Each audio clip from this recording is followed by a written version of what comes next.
da tinta, gente, coloca no papelão pra vocês poderem dividir. Minha blusa, porque minha blusa de Gente, marca, né? ó, tenta pintar sempre retinho pra não ficar Assim, bem mais isso. Só que pulou certinho. Oi, eu? Colocou no vídeo, sabe?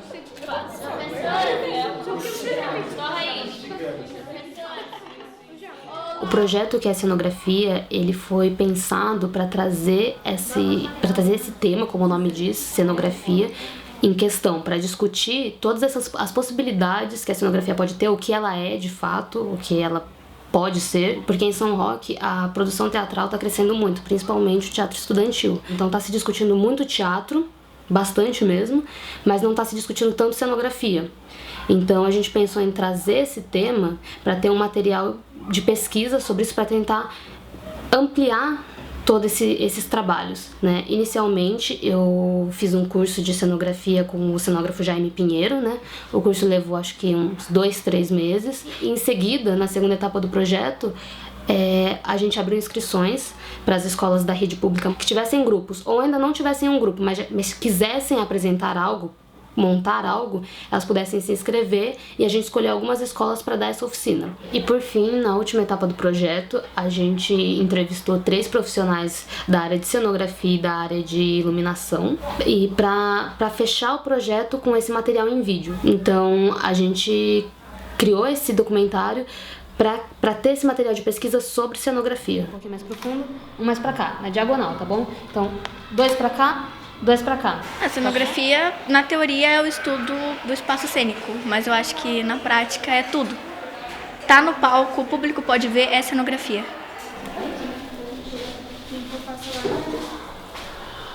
Acho que chega.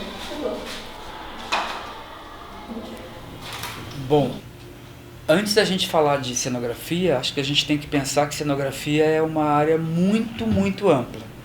Embora a gente esteja aqui num departamento de artes cênicas, a cenografia é pensada para a dança, para o teatro, para a performance, para o circo, para a ópera, as artes cênicas de maneira geral, a gente também tem que lembrar que a cenografia é quase tudo que você vê.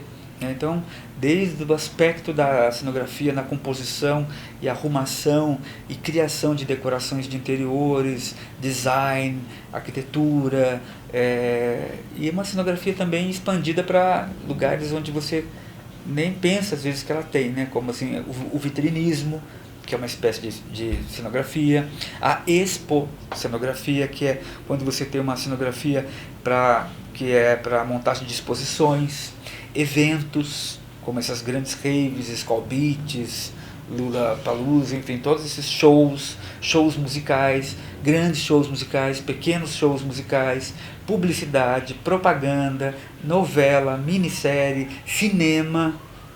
A gente pode falar aqui mais meia hora listando lugares onde você tem demanda de um profissional de cenografia.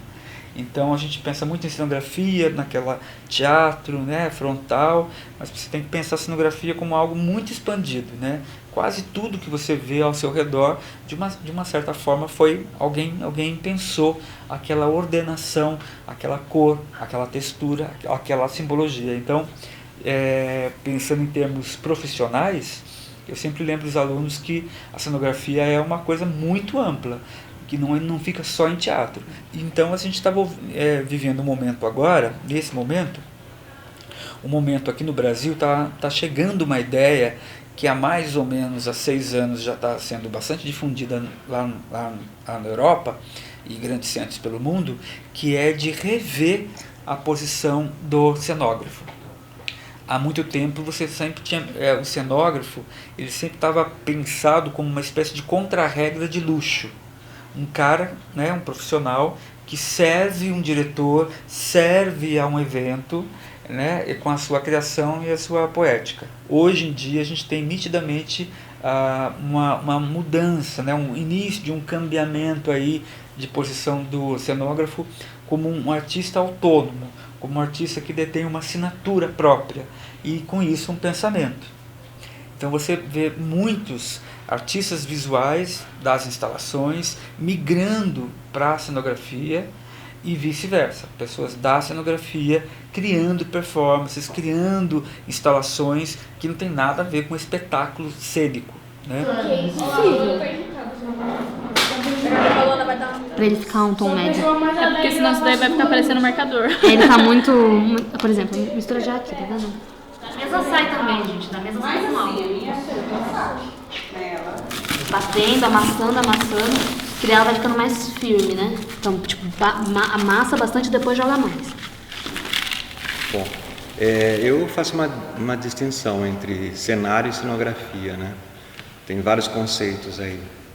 Para mim, o cenário é aquela coisa construída, né? Então, tem uma escada, tem uma coluna, tem uma floresta, tem cadeira, mesa e tal. E cenografia está mais ligada à ambientação, né? Então, uma história tem uma ambientação, por exemplo, uma espécie de Shakespeare, né? Romeu e Julieta tem a casa da Julieta, tem o salão de baile onde eles vão dançar, né? Que é um outro setor da casa dela, tem a cena do balcão, que é um outro lugar, né?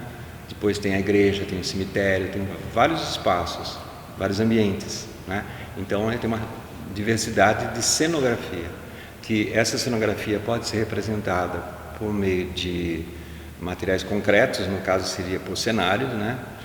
Ou não, né? Ou no modelo shakespeariano mesmo, que não tinha cenário, o cenário era verbal, quer dizer, a pessoa falava, né? Estamos agora indo para o cemitério, e estava indo para o cemitério. Não precisa aparecer nenhuma plaquinha escrito cemitério, né? E nem aparecer as cruzes do cemitério e os túmulos, tá? Então, bastava a indicação do texto, né? Então, a cenografia é muito ampla.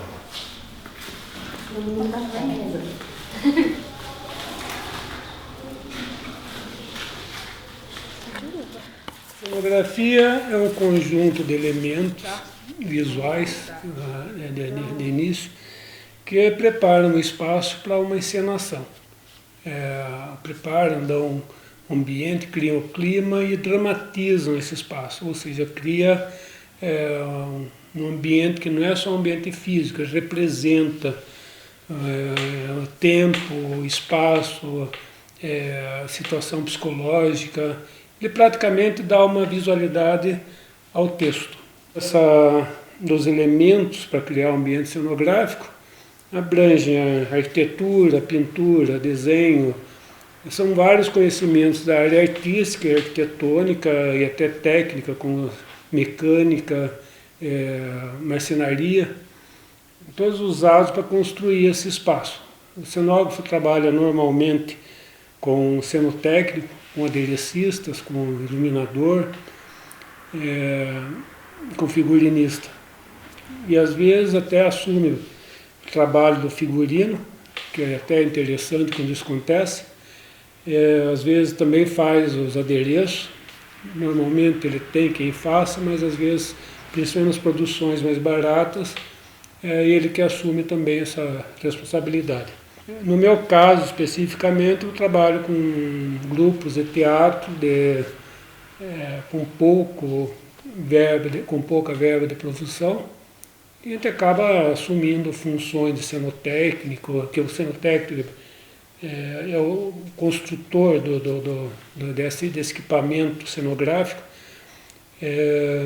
de aderecista, que são os elementos menores do próprio cenário, e às vezes até com o figurino, né? A gente vai invadindo algumas áreas, às vezes por necessidade e às vezes por opção. Existe uma unidade maior quando você acaba fazendo o projeto de uma forma mais completa. Então, moda e figurino, antropologia, cenografia, tudo isso começa a se borrar. Então, uma das características que eu digo da cenografia contemporânea seria esse hibridismo, né? Você não pensar a cenografia num campo estanque ou figurino num campo estanque. Você pensar que tudo isso está muito alargado e que uma espécie de muro que segurava, que separava uma linguagem da outra, eles se romperam e tudo está muito borrado. Então você tem cenógrafos que também criam figurinos, figurinistas que fazem luz e criam a maquiagem, sempre no intuito que a questão da visualidade cênica ela tem uma coerência, né? Então você começa a aparecer um profissional aí que é um profissional muito parecido com o diretor de arte do cinema, nos moldes do cinema, um profissional que tenta criar uma coerência, né? Uma coerência entre a criação de figurino e a criação da cenografia e a criação da luz e a criação do visagismo, maquiagem, cabelo, máscara, que tudo isso faça parte de uma mesma família. O que acontece? Muitas vezes é no teatro que a gente não vê isso. Às vezes você vê a criação de um figurino que não tem nada a ver com a cenografia e a luz atrapalha, porque foi criado de maneira muito isolada.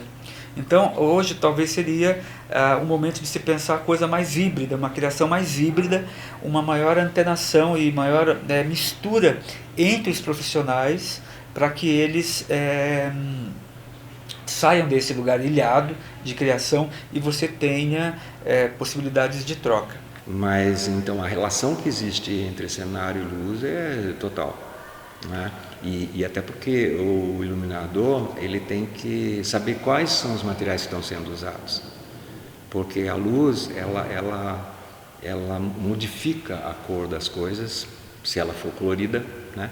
Ou ela traduz exatamente a cor das coisas e ela se relaciona com essas coisas. Então, se você tem a relação da luz com o tijolo é uma coisa, a relação da luz com a madeira é outra, e conforme o tipo de madeira é outra.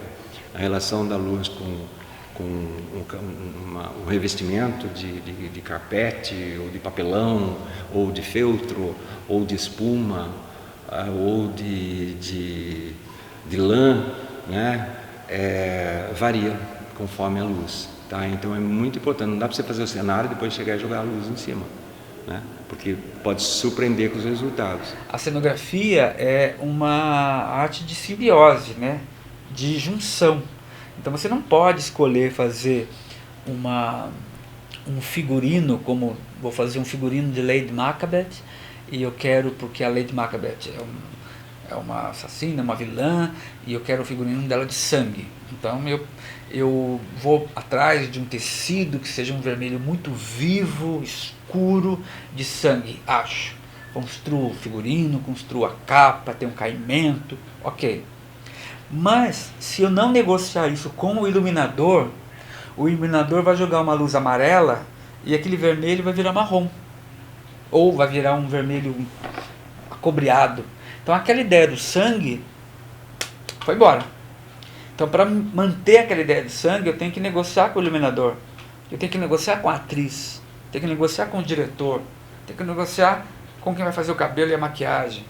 Eu costumo às vezes dizer até que a gente tem várias áreas, né, de trabalho, que seria no caso do figurinista, quando a gente está fazendo, que existe uma relação do figurino com o cenário, com o ator, com o texto, tudo isso é relacionado. Não dá para criar de uma forma independente um trabalho de espetáculo. Exemplos desse caso são, às vezes, um figurino extremamente colorido, e o cenário colorido cria uma pasta visual que é meio complicado de se enxergar. Então, negociar o tempo inteiro as suas criações, porque é tudo em simbiose, é tudo em negociação. Uma área, se for muito bem comunicada e entrosada com a outra, as duas ganham. E quando não há entrosamento, as duas perdem. Ficam criações ilhadas e despotencializadas. Então a ideia de você ter, quer dizer, o teatro é muito bonito por isso, né? As artes cênicas, porque é um congraçamento de linguagens. Todo mundo tem que estar muito ligado na criação do outro e sim botar o dedo na criação do outro e deixar que é tocado também, para que altere, quer dizer, o ator altere essa maquete, a direção altere o ator, que altera aqui, que altera o figurino, e não ter medo dessas alterações, né? É necessário matar um certo ego, que é muito comum na área, e você também negociar. É uma eterna diplomacia. Cenografia, para mim, é além de um cenário. É sonoplastia, a luminosidade.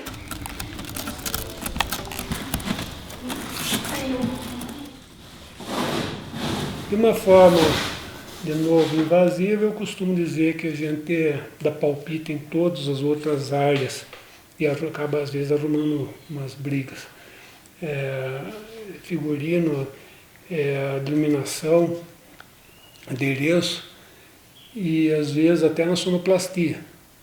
Porque nesse trabalho de sonografia, muitas vezes você pode conseguir um bom resultado trabalhando com o som, que vai identificar lugares, momentos, horários, situações específicas de região, simplesmente através de sons e ruídos. Isso aí pode ser colocado também como um auxílio na cenografia.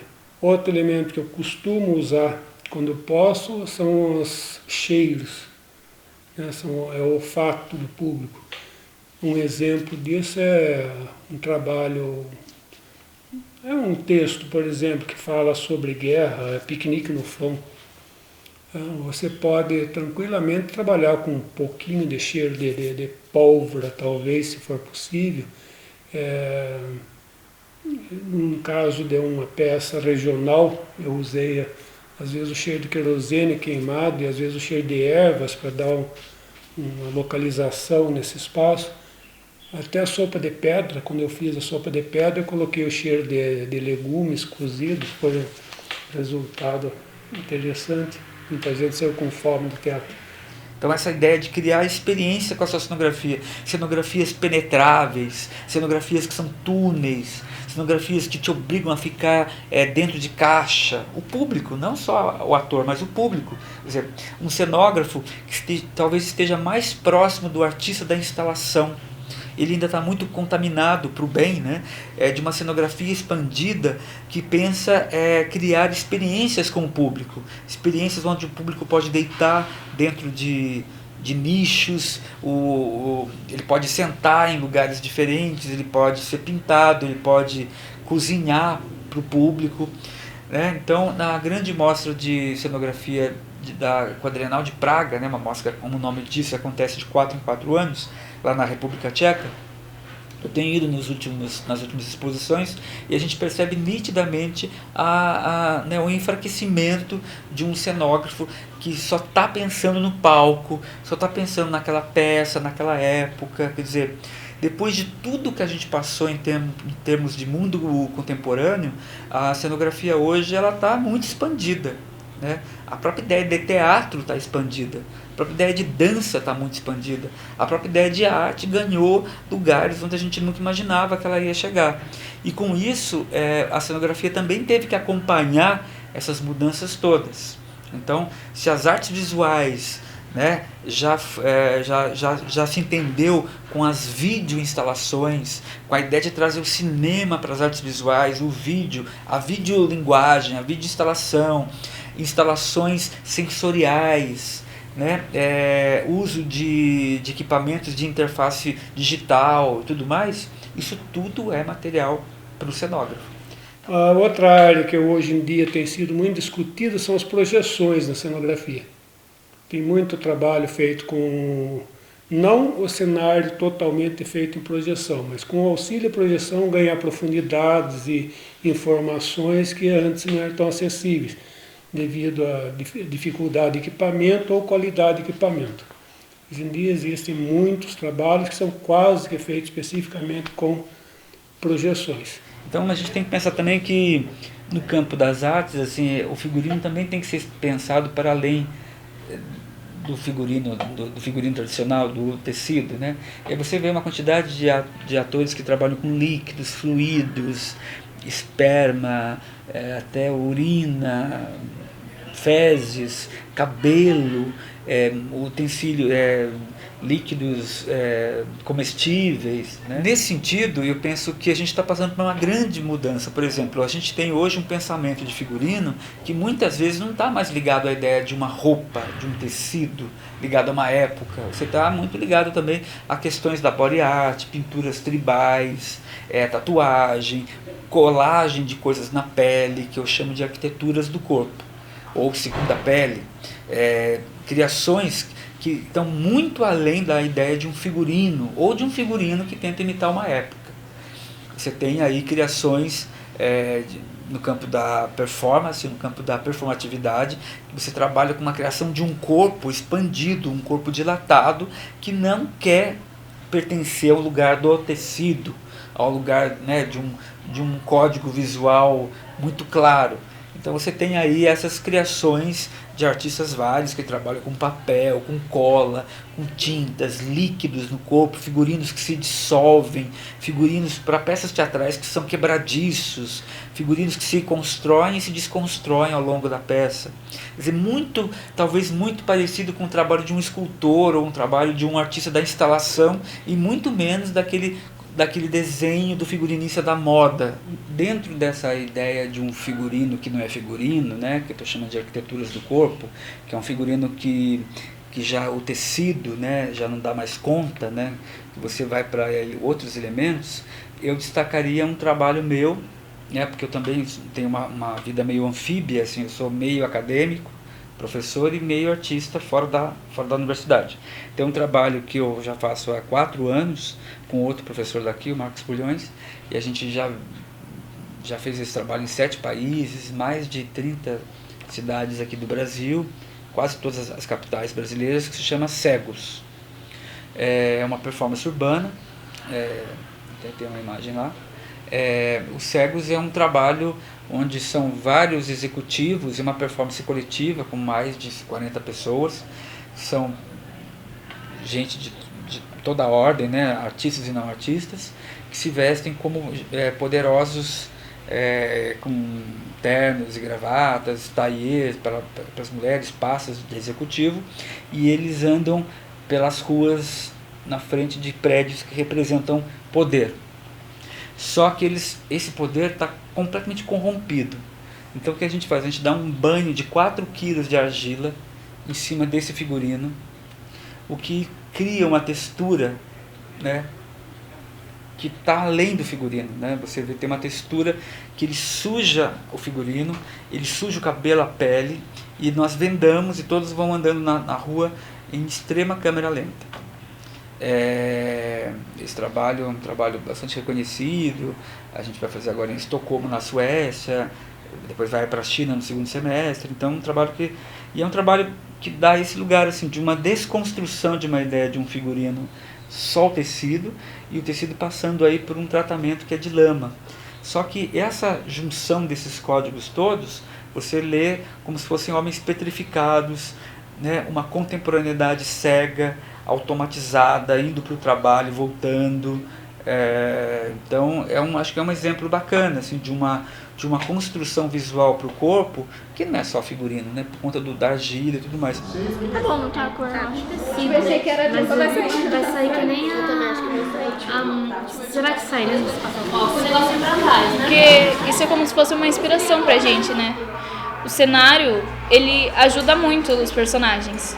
Porque tudo que os personagens vão fazer vai necessitar de alguma coisa, né? Eu acho que isso é o cenário. O próprio nome, cenografia, vem de skene, que é a tenda onde era apresentada, onde se trocavam os atores do teatro grego, e um dia resolveram pintar. E aí o cenário sempre foi mínimo, porque o espaço cênico da Grécia era um espaço sempre fixo, né? Um espaço onde a cenografia era alguns elementos.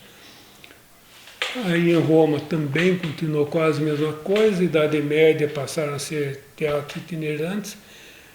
Ele só cresceu muito quando começaram a ser apresentadas as peças da igreja, né, religiosa, assim mesmo o espaço era limitado, mas com a ópera ganhou muita tecnologia. E a ópera trouxe para o teatro italiano o conhecimento da náutica, né, na época era mais sofisticado os conhecimentos da marinha, e permitia engrenagens e equipamentos que moviam cenários, que trocavam cenários dentro da apresentação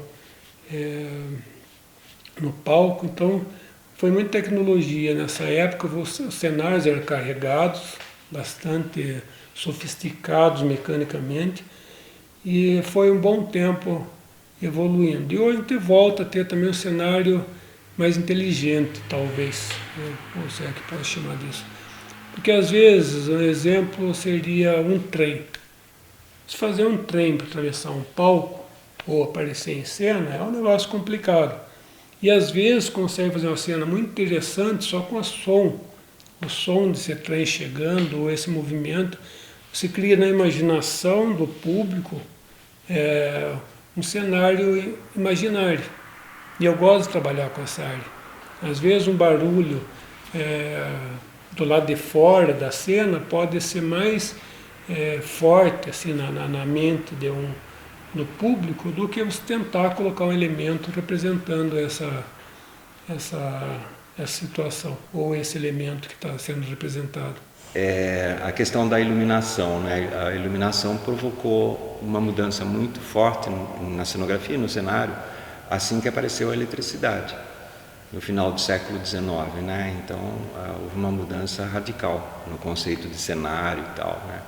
Porque antigamente usava aqueles telões pintados no fundo do palco, então aparecia, sei lá, a casa da Julieta, então tinha um telão no fundo que representava a casa dela, né?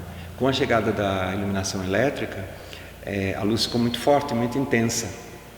Então, esse artificialismo dos telões teve que se render à luz, quer dizer, não dava mais para ficar fazendo de conta que aquilo era um cenário, porque na verdade era um telão, né?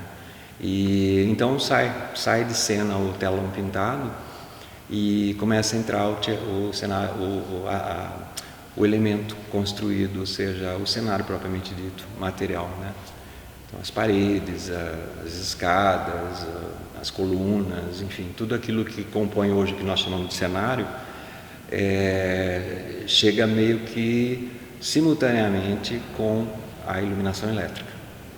Por outro lado, abre a possibilidade também de, com a luz mais intensa, né, e a capacidade de jogar a luz de diversos pontos do palco, de se fazer uma peça sem cenário, mas com cenografia, porque a cenografia nunca está faltando, ela sempre existe, tá? Mas é um cenógrafo, um bom diretor no papel do cenógrafo que vai decidir isso, porque o mesmo vazio é um espaço dramático, então precisa ter um sentido não haver nada nesse espaço. Eu já fiz uma experiência que eu pendurava apenas um ovo no palco e não tinha mais nada no palco, e era cenário e era cenografia. Então, a cenografia às vezes pode ter apenas um elemento, né, ou uma cadeira, pronto, né, pendurada ou então no chão mesmo.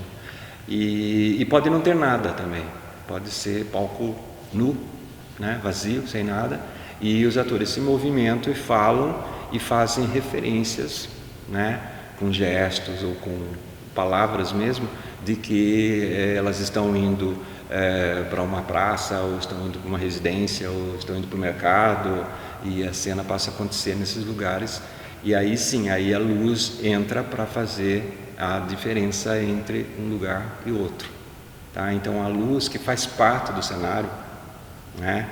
A luz solar está presente das 6 da manhã até as 6 horas da tarde, e faz parte da paisagem, não tem como tirar isso, né? Então, e de modo que a luz ela é parte do cenário, mas ela, ao mesmo tempo que ela é parte do cenário, ela pode funcionar sozinha, sem o cenário, tá? E nos dois casos, se formos falar em teatro, a gente pode dizer que isso, nos dois casos, são casos de cenografia. A relação que existe entre o cenógrafo, né, aquele que é encarregado de fazer o desenho e a concretização do cenário, e o iluminador, né, vai ajudar a definir essa harmonia que vai existir entre o que a gente vê, né, e como que a gente vê. Quer dizer, você pode iluminar uma escada por trás e você tem uma situação. Você pode iluminar uma escada de baixo para cima e uma pessoa descendo lá de cima e você tem uma outra situação, né? É assim por diante. Então a luz e o cenário são conjugados, né? Ao mesmo tempo que a luz pode substituir o cenário, quando ela entra em conjunto com o cenário, ela tem que se harmonizar, ela tem que se entender com o cenário.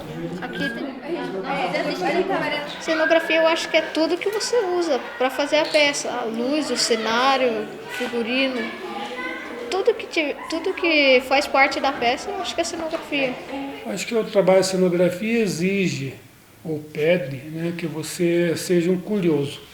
Você não precisa ser formado em várias profissões ou funções técnicas, mas é muito importante que você tenha uma visão a respeito de outras áreas. Na verdade, eu acredito que o cenógrafo é um profissional, é um grande generalista. Ele tem que estar ligado em tudo. Ele tem que estar ligado na situação política, situação estética, modas, tendências, as cores da moda, o que também não é moda, por quê, a antimoda, né? Movimentos culturais de periferia, de música. Marcenaria, mecânica, eletricidade, fora o que é inerente, que seria o caso de artes plásticas, de conceito de cor, de estruturas, de pintura, arquitetura, especificamente arquitetura, eu acho que tem que estar muito bem próxima, porque você vai construir qualquer espaço, ele é de alguma forma uma representação do espaço físico, e a estrutura dela, a identificação desse espaço passa sempre pela arquitetura. No caso, até soluções como um cenário que você vai localizar em algum lugar no mundo, conhecer um pouco da geografia, você pode pesquisar isso no momento de construção, mas se você já tem uma noção de geografia, de história, de climas, né, de situações climáticas, eu podia dizer, ó, xeretíssimo o trabalho de um pedreiro, das formas de construção, as questões de trabalho. Ele tem que estar ligado nisso tudo, porque isso tudo, de uma certa maneira, tem que ser liquidificado na cabeça desse cenógrafo. Então, o cenógrafo é uma pessoa que trabalha numa certa inquietude, né? Ele tem que estar, e também uma curiosidade, uma arqueologia de saberes hoje, né? E não só um conhecimento técnico de como fazer uma cenografia de madeira, ou de papelão, ou de vidro, ou de ferro. Não é só isso. Não é só um recurso, não é só um pensamento técnico de saber se aquele material aguenta um elenco pulando em cima, se o vidro, se é acrílico. Não, ele tem que pensar, né, como um artista visual pensa, ele tem que ter um conceito. Tudo isso é muito interessante, usando ou não em cena, né, para você saber como que aquilo acontece dentro daquele espaço. Então o cenógrafo é um xereta, acima de tudo, né? Ele tem que estar xeretando o trabalho dos outros, materiais, a vida dos outros, para saber o que vai jogar como elemento significativo dentro desse espaço que está construindo.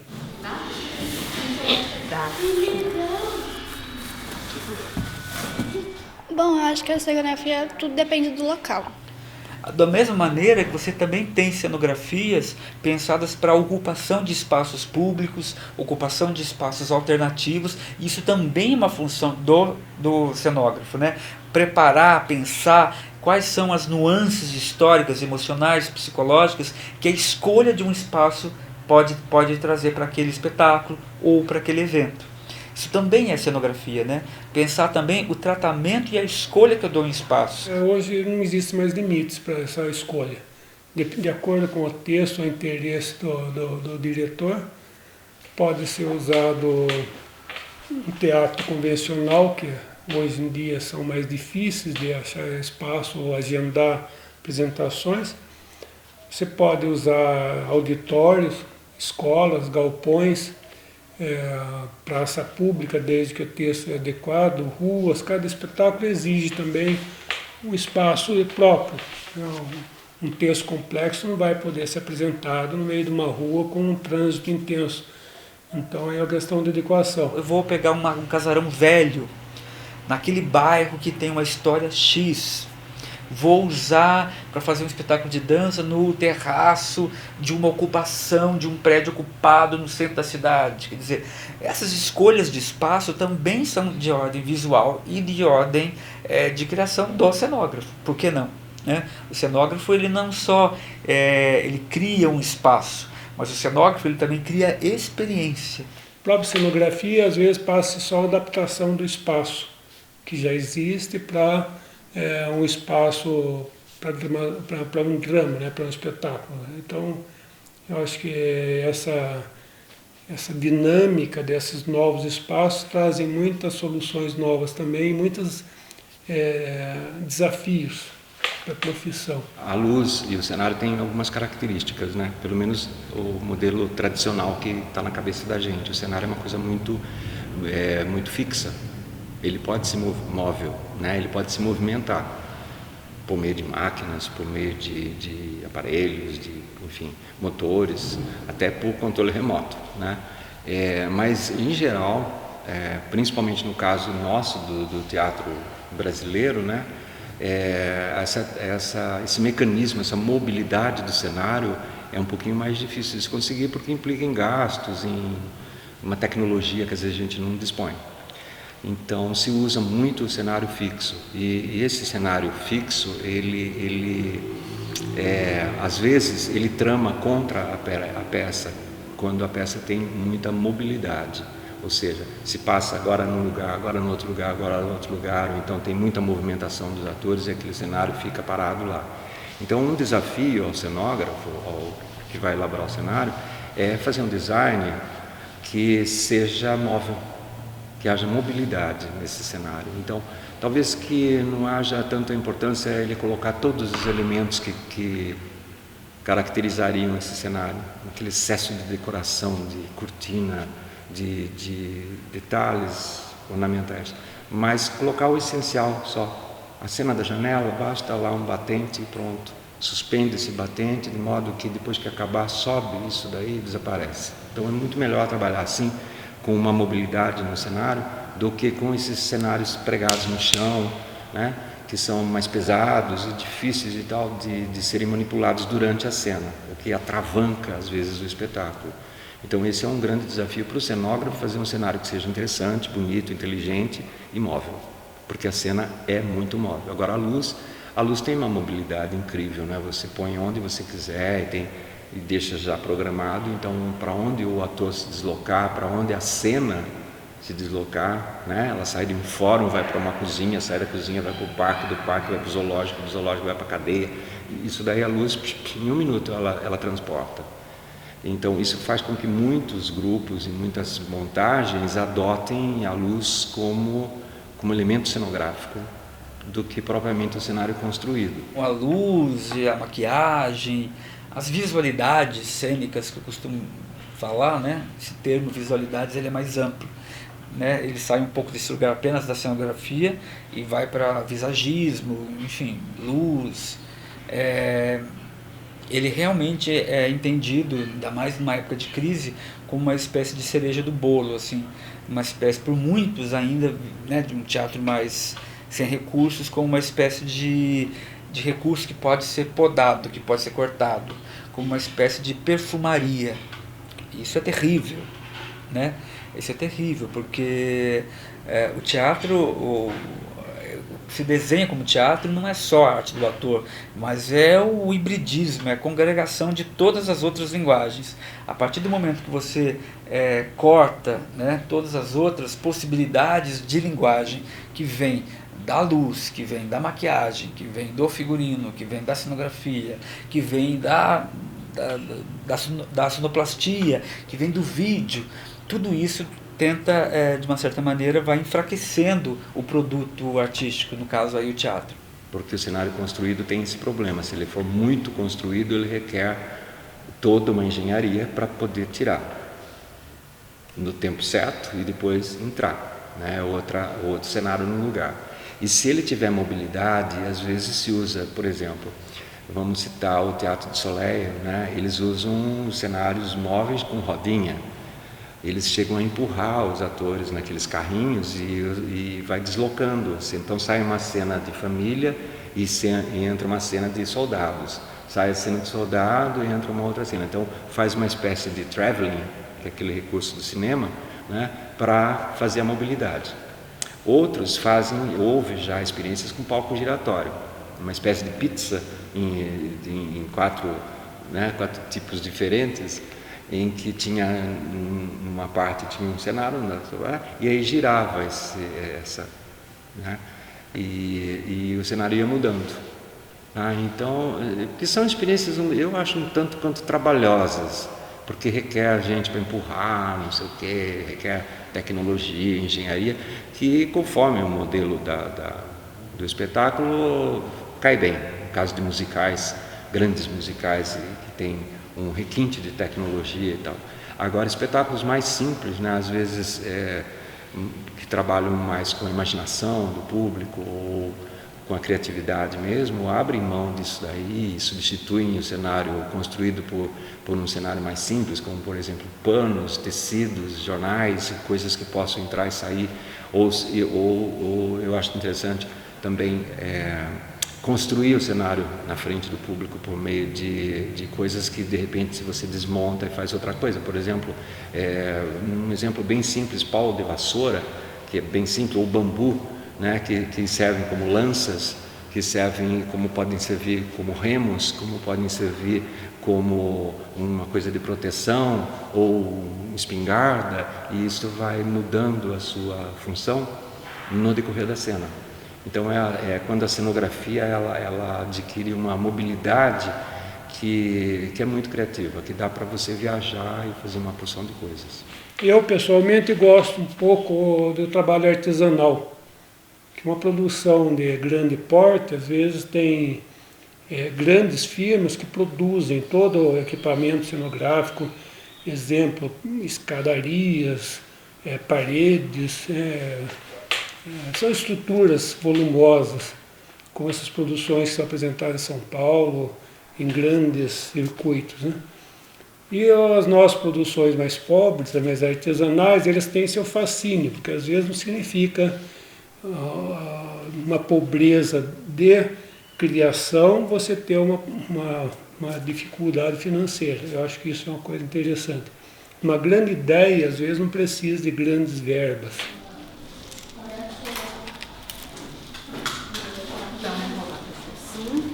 No meio das árvores. Tá certinho? Coloca o lixo atrás do lixo. Mas primeiro tivemos umas ideias, fizemos desenhos, fomos conversando. A gente desenhou ideias para a gente poder pensar e produzir. A parte prática, a gente saiu olhando alguns lugares aqui na escola, procurando um local que seria bem legal a peça onde seria. Primeiramente, a gente tinha decidido que o cenário ia ser feito com caixas de profundidades diferentes. Mas a ideia não acabou não dando muito certo. Tipo, as caixas estavam caindo, essas coisas. E acabamos querendo usar os galhos para fazer as portas. Só vamos usar as caixas mesmo para fazer o balcão onde, no caso, Jesus vai ficar. O cenário ele vai contribuir para fazer 2 portas. Vai ter um portal para passar para o inferno e para o céu. Eu faço a mulher do padeiro e o Maurício, ele faz... O que você faz? O padre. Aí tem o Jesus, João Grilo, essas pessoas aí que vai fazer a peça também. No primeiro encontro que a gente teve, trabalhou a parte teórica, que ela começou a mostrar a imagem pra gente no computador e explicar o que era cenografia. E sobre vários tipos de cenários que já usaram. Porque a gente não sabia mais ou menos o que era cenografia. Quando ela perguntava, a gente ficava tipo, o que é isso? Eu achei muito legal porque, eu não tinha muita noção do que era cenografia. Eu falei, nossa, mais importante mesmo são os atores, né? Então, quando você começou a falar, foi tipo, uou, como isso é demais, né? A gente pegou a história que já tinha em mente, aí a Dani, quando ela chegou, ela explicou tudo que era cenografia, e a gente apresentou pra ela o teatro, e a gente foi vendo, o que a gente vai fazer isso, o que a gente vai fazer nisso. O que a gente vai colocar no palco, o que a gente deveria ter tirado. A parte que você mostrou, que podia fazer um palco ali na escada, né? Nossa, muito legal mesmo. Na realidade, o teatro em si é o Compadre da Morte. A história fala de um comadre que ele tem uns 30 filhos e ele tem que... E a mulher dele está grávida. Eles não tinham mais compadres nem comadre, porque já foram escolhidos todo mundo. Então, nesse caso, a morte ia ser... Ali tem as escadas que a gente vai fechar com um portão e nas escadas vai ser o céu. Então, embaixo vai ser o cenário, assim, e a gente vai apresentar embaixo. Daí depois, quando estiver bem no final, a gente vai abrir o portão e a morte vai continuar subindo com a pessoa que vai morrer. A cama, nossa, a cama é esplêndida, a nossa cama. Como a nossa cama, como dizem, né, o teatro não precisa necessariamente ter uma cama. Pode ser improvisada, igual a gente. A gente estava pensando da gente fazer a cama com as mãos. né? É uma cama diferente, né? Tipo, a pessoa não pode simplesmente jogar em cima, porque senão todo mundo cai. Muito legal, fiquei tipo, é algo que a gente que tá fazendo, né? Não é algo que a gente pegou, é algo que a gente olhou e falou, não, a gente vai fazer isso. E vamos pra cima, vamos apresentar. Eu acho que toda criança tem criatividade, ela só precisa de uma oportunidade para soltar isso para as outras pessoas. Mostrar o que sabe fazer. E eu acho que é isso que a gente tá aprendendo aqui, a gente tá literalmente mostrando o que a gente sabe fazer. Aí eu perguntei Tadã! A princípio nós recebemos a ficha de inscrição, né, que estava aberta para todas as escolas de professores que tinham interesse em estar trabalhando com teatro, que já trabalhavam ou que tivessem interesse em desenvolver. E nós imediatamente pensamos na Regina, porque é uma professora comprometida, que trabalha de maneira diferenciada, e passamos a ficha de inscrição e imediatamente ela aceitou e demos início ao trabalho. E aí achei super importante para as crianças, para o pessoal que trabalha comigo, né? E mesmo para mim, porque eu conheço muito pouco sobre cenografia, né? Até a gente ia fazer algo muito básico e aí veio a ideia de cenografia, onde eu pude aprender, as crianças aprenderam também, as crianças que são adolescentes, minha turminha que é super bacana. A gente começou com as imagens, né, que a Dani trouxe, sobre cenografia, coisas que a gente até não tinha ideia que era cenografia, né, que a gente poderia criar de algo que a gente já tivesse ou construísse algo também em condições super baratas, né, o financeiro pesa bastante nessa hora, e para eles também ampliou bastante, porque agora a gente consegue pensar, nós estamos com outros projetos de teatro com os professores na escola mesmo, e os alunos já estão pensando, professora, dá para aproveitar isso, porque amplia a ideia de cenografia. A gente está enganando a morte, entende? Tipo, fazer a cabeceira solta, só mudar a Mas cabeceira. ficar legal, você não é personagem, entende? Você é cenário, você tá no lugar do cenário. Então, tipo, é uma coisa corporal, porque fica muito interessante mesmo. A questão de, assim, em vez de deixar tudo juntinho, abrir mais e puxar um pouco mais pra frente, tá bem?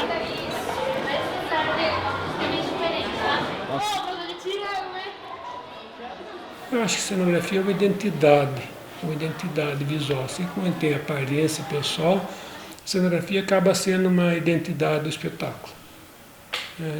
Como você lembra no primeiro momento do que você viu. Então leva coisa, tesoura, cola quente, qualquer coisa que vocês acham que vocês possam. Tudo, na verdade. A roupa dos atores, faz tudo um conjunto, é tudo para tornar a peça melhor, tudo para fazer o público sentir melhor as emoções, tudo para fazer eles viverem o que a gente está tentando passar para eles, as emoções. Tudo isso é cenografia, é para melhorar a peça, entende?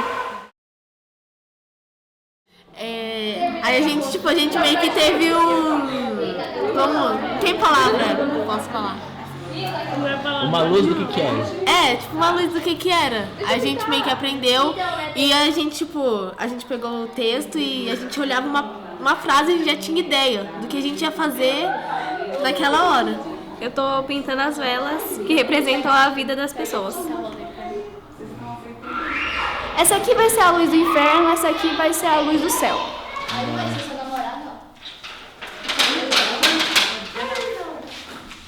Ó, vocês têm que mudar, vocês têm que deixar ela no aceso permanente, tá? Aí, não tem mais um. Aqui ele vai apagando devagarzinho. Nossa, fiquei bonito nessa foto, volta aí. Volta tudo.